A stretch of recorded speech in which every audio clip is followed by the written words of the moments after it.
जब तक माननीय जीतनराम मांझी जी का बयान नहीं आता है उसको अधिकृत कैसे समझिएगा। मुर्गी करता है तो थोड़ा सा वहाँ पर उसको दिया जाता है। माननीय मांझी जी जब तक राजनीति कर रहे हैं तब तक हम लोग हिंदुस्तानी अवाम मोर्चा पार्टी में हैं और उनके नेतृत्व में हैं।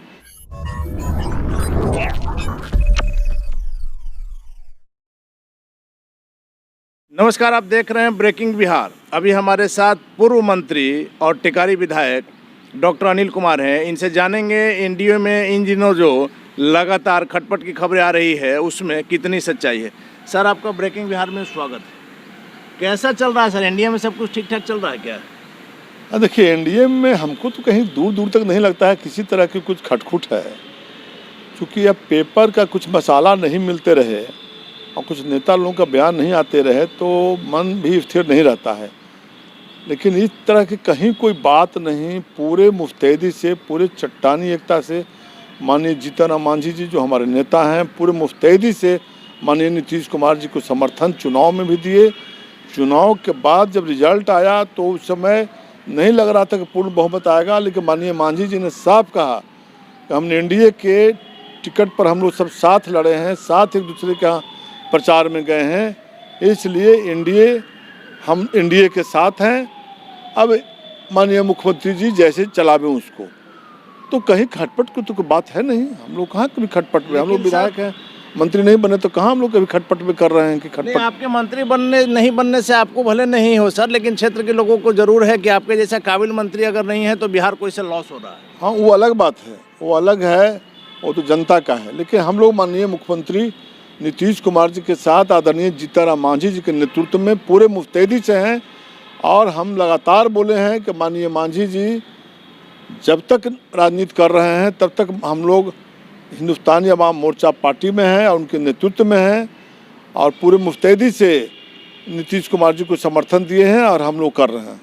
सर, इधर के दिनों में नहीं लग रहा है कि मांझी जी की जुबान थोड़ा फिसल जा रही है? देखिए, वो फिसलना क्या हुआ, वो तो स्लिप ऑफ टंग हुआ अपने, वो बोले कि इस तरह की बात हुई है। तो जितना कद्र करते हैं ब्राह्मणों को, सबको, पहला आपको याद होगा कि बिहार में आर्थिक आधार पर सवर्ण लोगों को आरक्षण देने की बात हुई थी तो कोई नेता नहीं बोला। दिल्ली में हम लोगों का मीटिंग चल रहा था तालकटोरा स्टेडियम में, माननीय जीतनराम मांझी जी वहीं पर अनाउंस किए कि 10% आरक्षण जो सवर्ण लोग मांग कर रहे हैं बिल्कुल उचित है और सबसे पहले इन लोगों को होना चाहिए, क्योंकि सवर्ण लोगों में भी गरीब है, हर तरह के गरीब है, छोटे छोटे 2 कट्ठा 4 कट्ठा के भी काश्तकार हैं, इसलिए उनका तो डिमांड शुरू से था और ये कर रहे थे। लेकिन अब स्लिप ऑफ टंग कभी कभी कुछ बात बोलना चाहे कुछ मानने के बोला गया, लेकिन उसके लिए उन्होंने तुरंत प्रेस को कहा कि भाई ऐसी कोई बात नहीं है। और ब्राह्मणों को कितना पवित्रता के साथ अपने घर पर भोज का आयोजन किए और पवित्रता के साथ चप्पल जूता सब लोग खोल करके, हम लोग सब खोल करके बाहर उनके आदर सत्कार में हम लोग भी खिलाने में थे, पूरी पार्टी हम लोगों को उनके नेतृत्व में खिलाने का काम किया। और जाने के बाद जो दक्षिणा होता है 501 रुपया सबको आदरणीय मांझी जी सबके हाथ में दिए। और कुछ लोग आके एक को दूसरे लोग आकर के कहे कि ना हमको भगाया जा रहा है, हम तो थ्रो आउट थे वहाँ पर, कहीं कोई भगाने के नहीं, जितना इज्जत सत्कार के साथ उन लोगों का स्वागत किए, इसलिए कहीं सब बात नहीं, सब तो बात खत्म हो गया। सर, आप तो पार्टी लाइन से बने हुए हैं, वरिष्ठ नेता है, इसलिए आप थोड़ा सा सोच के बोलते भी हैं। लेकिन सर, ये बातें जो निकल कर आती हैं इन्हीं लोगों के बीच से आती है। जो मांझी जी का जुबान आप मान सकते हैं एक बार फिसला हो, 2 बार फिसला हो, शराबबंदी कानून को ही लेकर आप देखिए कई बार उन्होंने कहा है कि 2 पैग लेने में कोई बुराई नहीं है और इसमें सिर्फ गरीबों को होता है दिक्कत, अमीर जो है वो तो लाख लाख रुपए का शराब पीते हैं। इसी पर जदयू के राष्ट्रीय अध्यक्ष का भी बयान आया है कि अगर कोई अमीर पीता है तो मांझी जी को बताना चाहिए। कौन है?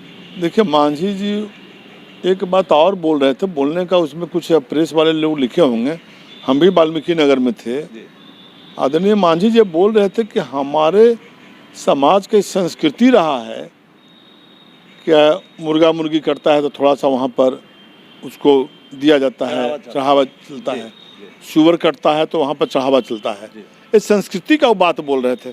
ऐसा नहीं कह रहे थे कि आप पीजिए, आप पी करके रोड पर ढर मनाइए, तो कह रहे थे कि बहुत अच्छा सरकार ने निर्णय लिया है, इस तरह का रोड पर जो मारा पीटी होता था वह कम गया है, इस तरह की बात कर रहे थे। इस तरह कभी नहीं बोले कि शराब पियो व लड़ो रोड पर मरो, एक तरह की बात अपना कर रहा था। गरीब को कह रहे थे कि अगर थोड़ा सा ले भी लेते हो तुम लोग तो इस तरह का काम मत करो कि रोड पर आके और ले करके यार तमाशा करते रहो। मतलब लेके अब घर ले रहा है, छिप लेके छिप छाप के कुछ ले लिया, क्या कर रहे घर हैं, में तो उसके तो सरकार का जो पॉलिसी है उसके तहत तो जेल जा रहा है, पकड़ा रहा है, उसको अपने डरना चाहिए। जी। उनका कहने का मतलब था कि अगर गलती से ले भी लेते हो तो लेके घर में न रहोगे जी, कि ले करके रोड पर तुम उपद्रव करोगे, उपद्रव करो तो जेल जाओगे ही, पकड़ाओगे ही। वो गरीब लोगों को अब शिक्षा आ जाएगा, अपने समझ में आ जाएगा, धीरे धीरे अपने समझ। अब खाली जेल भेजने से थोड़े हो जाएगा, कितना गरीब को जेल जाएगा। सर इन दिनों आपके प्रवक्ता और बीजेपी के जो मंत्री हैं नीरज कुमार बबलू, इनका जो बयान आया है थोड़ा सा सरकार को असहज करता है इस तरह का बयान। देखिए, हम तो लगातार बोल रहे हैं कि इस तरह के बयान से कोई सरकार असहज नहीं है। जब तक माननीय जीतनराम मांझी जी का बयान नहीं आता है उसको अधिकृत कैसे समझिएगा। जब तक ये बिहार के जो पार्टी के अध्यक्ष हैं भाजपा के, उनका बयान नहीं आता है, कद्दावर नेता माननीय सुशील कुमार मोदी जी का नहीं आता है, डिप्टी सीएम तारकिशोर जी का नहीं आता है, तब तक उसका मन तब न माना जाएगा। ये ठीक है, कुछ हमारे मुंह से निकल जाए, किसी के मुंह से निकल जाए तो इससे सरकार असहज थोड़े होगी। आदरणीय जीतनराम मांझी जी निर्णय लेंगे तब न कुछ हम सोचेंगे, उनके बयान पर उनसे बात करेंगे। पूरी मुस्तैदी से माननीय जीतनराम मांझी जी माननीय मुख्यमंत्री नीतीश कुमार जी के साथ हैं, एनडीए का जो पॉलिसी है उसके तहत है, और हमेशा उनकी बात होती है, सब लोगों की बात होती है और सब लोग साथ हैं। कहीं इस तरह का कोई बातें नहीं है, हमने तो समझ में नहीं कहीं आता है दूर दूर तक। सर आप कद्दावर नेता रहे हैं और बड़े ही सफाई से अपनी बात कहने के लिए माने जाते हैं। विशेष राज्य के दर्जे पर सर आप क्लियर कर दें कि जब ये जान रहा है सारे लोग कि बिहार को विशेष राज्य का दर्जा नहीं मिल सकता है, पैकेज मिला भी और भी मिल सकता है, तो इसको लेकर क्यों राजनीति गरमाती है? कोई राजनीति कहाँ गरमा रहा है भाई। देखिए 2005 के पहले बिहार में क्या था, माननीय मुख्यमंत्री नीतीश कुमार जी ने पूरे बिहार में जाल बिछाया। रोड बिजली आपको खरीदनी पड़ती थी दूसरे जगह से, वह बिजली आपको सरप्लस हो गया बिहार में। समूचा NH समूचा रोड, गांव में रोड का जाल, पुल का जाल, पुलिया का जाल। इसी पटना शहर में एगो चिंगटा पुल था, चितकोहड़ा पुल था, सैकड़ों पुल बन गया। सारा कितना विकास हुआ है, कितना काम हुआ है। तो बिहार के जब बंटवारा हुआ, यहाँ खनिज पदार्थ सब के सब तेनूघाट, पतरातू, बोकारो, सिंदरी, टाटा, रांची आपके पास कहाँ रहा? आपके पास तो मेधा और प्रतिभा रहा। माननीय मुख्यमंत्री जी मेधा और प्रतिभा के बल पर इस बिहार को बढ़ा रहे हैं। आपके पास क्या है? खनिज में बालुए न सिर्फ है, क्योंकि जिस ढंग से काम कर रहे हैं, इतना काम हुआ, IIT खुला, BIT खुला, ये सब कहाँ था? प्रत्येक जिला में, अभी पूरे देश में ऐसा निर्णय नहीं है, प्रत्येक जिला में पॉलिटेक्निक कॉलेज, प्रत्येक जिला में engineering college, NIFT national institute of technology, आपका चाणक्य लॉ यूनिवर्सिटी, कौन सा ऐसा चीज़ नहीं है माननीय मुख्यमंत्री नीतीश कुमार जी ने इस बिहार को नहीं दिया। तो अब उनको ज़रूरत पड़ती होगी, कुछ पैसे की कमी है, आर्थिक संसाधन की कमी है, तो मांगेंगे तो बिहार का विकास होगा, भाव बढ़ेगा। इसमें कोई मतभेद का बात कहाँ है? वो राज्य को हर समय सोचते हैं, राज्य के हर समय हित चाहते हैं। हमारे नेता माननीय नीतीश कुमार जी, माननीय जीतनराम मांझी जी चाहते हैं कि बिहार में विकास कैसे हो, बिहार कैसे बढ़े, और पैसा आ जाएगा तो क्या दिक्कत है, और प्रगति होगा।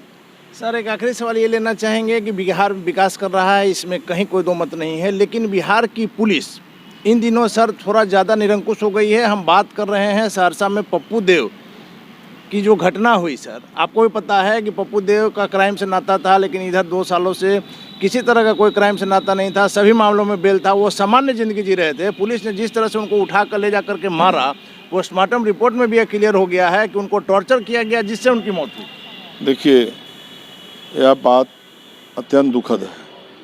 अगर इस तरह की बात है तो कोई अपराधी रहा हो, उसका करियर जो रहा हो, या कोई साधु महात्मा मंदिर में पूजा करने वाला हो, किसी को पुलिस को मारने का अधिकार नहीं है। अगर ऐसा हुआ है तो इसकी जांच होना चाहिए मजबूती से, कि सरकार पर भी किसी तरह का आरोप नहीं लगे, जनता के मन में किसी तरह का उलझन नहीं हो। पप्पू देव को हम खराब बढ़िया की संज्ञा हम नहीं दे सकते हैं, लेकिन पप्पू देव जी की अगर हत्या हुई है, किसी ने मार दिया है, अगर पुलिस ने मारा है टॉर्चर करके इस तरह का, तो बहुत दुखद है। और हम दुखद है, लेकिन हम बिना जानकारी के हम नहीं कह सकते हैं कि पुलिस ने मार दिया। इसकी जांच होनी चाहिए, सरकार जांच करा दे। अजीत शर्मा कांग्रेस विधायक दल के नेता ने भी CBI जांच की मांग की। ठीक है, हम ये नहीं बोल रहे हैं अजीत शर्मा जी बोले, कौन कहाँ बोले, हम अपनी बात बोल रहे हैं कि जांच होनी चाहिए, जो एजेंसी से जांच हो, इसको जांच होनी चाहिए। क्योंकि जनता में जब भ्रम पैदा हो जाए, जनता में गलत चीज़ चला जाए, संदेश, कुछ सरकार पर हमारी उंगली उठ जाए, तो हमको जांच कराने में क्या दिक्कत है? हम जांच करा देंगे, जांच होनी चाहिए। और जांच हो करके दूध का दूध, पानी का पानी हो जाए, अपन जाने। इसलिए सरकार ऐसी नहीं कर सकती है। लेकिन अगर किसी तरह घटना हुई है, हमारे मुख्यमंत्री इस तरह से, माननीय मुख्यमंत्री जी के संज्ञान में नहीं गया होगा, अगर इस तरह का हो तो कि घटना किसी तरह होगा, उनकी जानकारी मिलेगी तो जांच जरूर करा देंगे। वो जांच कराने में कहाँ कोई दिक्कत है भाई? कोई करता है, पुलिस पदाधिकारी, बहुत ऐसा कांड हुआ है, कोई दरोगा किसी को मार दिया, कोई जमादार मार दिया, कोई क्रिमिनल किसी को मार दिया पुलिस सरकार को बदनाम करने के लिए। तो अच्छा है भाई, जनता की कहीं से आवाज़ उठ गया तो इसकी जांच हो जाए। जांच हो जाने में क्या कोई प्रॉब्लम है? इसलिए हम भी मांग करते हैं, जांच होनी चाहिए। धन्यवाद सर।